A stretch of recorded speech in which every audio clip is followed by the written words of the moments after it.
Je n'ai plus jamais retrouvé cette grande puissance chaude qui semblait pouvoir tout changer. C'était venu, c'était parti.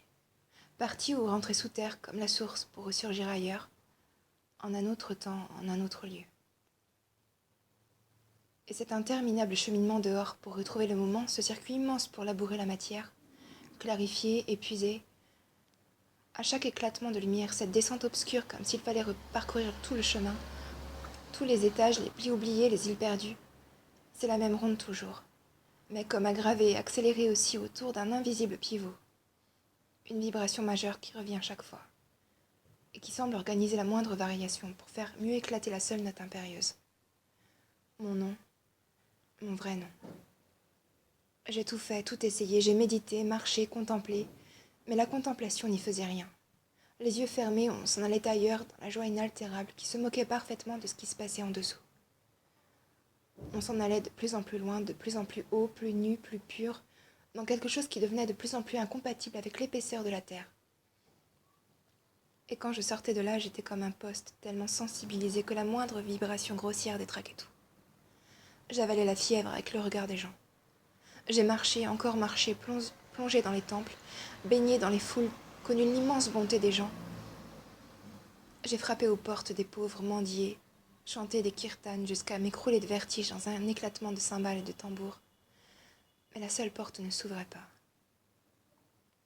J'ai entendu des incantations qui finissaient en transe, des psalmodies noirs, des tambours et des flûtes qui déchiraient la nuit et dévoilaient une nuit plus grande encore, et des cigales sans fin au bord des fleuves, comme si tout allait crever de lumière enfin.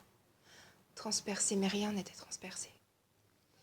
J'ai adoré, prié des dieux de compassion, des dieux terribles, des mers redoutables et nues peintes de vermillon. Je me serais prosternée devant un tas de cailloux tant était grande ma soif de voir le Dieu vivant. Mais je n'ai rien trouvé de plus grand qu'une vieille femme, le soir, qui posait son front sur une pierre nue et s'écroulait de fatigue, en répétant son nom. J'ai rencontré des sages, des fous, j'ai connu des vagabonds qui savaient l'avenir, mais nul ne savait le secret du présent. Des solitaires qui connaissaient le secret des mondes au-delà et l'indicible plénitude, mais nul ne connaissait la plénitude du monde ici. J'ai vu les petits êtres obscurs qui donnent les grands pouvoirs brillants, j'ai vu les hommes puissants qui captivent d'un seul regard, mais nul n'était plus fort que cette petite flamme dedans. Je me suis baignée aux sources glacées, aux fleuves fangeux. J'ai médité avec les morts dans les champs de crémation et j'ai fait des choses bien étranges. Mais je n'ai rien trouvé de plus simple que le cri de mon cœur. Et tout au bout, au fond de tout, derrière la nuit ou la lumière, la glace ou le feu, je retrouvais ma soif, mon cri, ma vieille question qui n'avait même plus de mots, qui était seulement un quoi, grandissant, martelant, plus impérieux que tous les tambours et plus aigu que toutes les cymbales de leur sacrifice. Quoi? Et le temps a passé. Est-ce que je n'allais pas finir, moi aussi, comme l'ascète de Bachar, racorni et desséché dans sa termitière spirituelle, avec deux grands yeux qui regardaient quoi? À peine cette pensée m'était-elle venue, ou était-ce une coïncidence, mais tout était coïncidence, et tout est miracle, et tout est décrété. Que ma vie s'est mise à prendre une autre pente, comme si un certain cri dedans, un tout petit cri appel, une petite porte qui s'ouvre suffisait à changer toutes les circonstances, presque instantanément. On passe sur une autre onde, et tout s'enchaîne. Ce jour-là, un Anga Sannyasin est entré dans ma vie. C'était dans les pays du Nord, là-haut, où les neiges ne bougent plus. Il est arrivé au détour d'un sentier. Il était jeune et radieux, il avait peut-être 20 ans. Il était nu, couvert de cendres comme ceux de sa secte. Il allait en faisant sonner sa simta. Ohé Sannyasin, Shiva, Shiva. Ohé Shiva, Shiva. Où vas-tu? Nulle part. Alors il a ri. Moi, partout. Nous avons fait route ensemble. Il avait des yeux d'enfant, il parlait sans rime ni raison, chantait des stotras ou se taisait pendant des jours, et son silence était léger comme l'air des montagnes. Moi, je crois que les dieux nous aiment, me déclara-t-il un matin.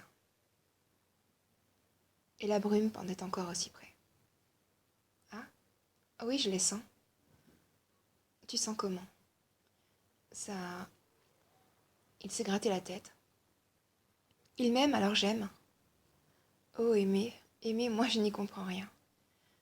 Alors tu ne comprends rien à toi. Pourquoi?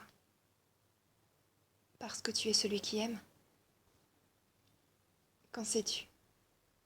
Il s'est penché un peu vers moi et il avait deux petites fossettes souriantes. Parce que tu aimes. Nous avons traversé des chênes et des cols glacés, des vallées de rhododendrons sauvages, des confluents sacrés où bouillonnaient des argiles bleues. Il était nu toujours, sauf une guenille qu'il serrait entre ses jambes et attachait à une corde autour de ses reins.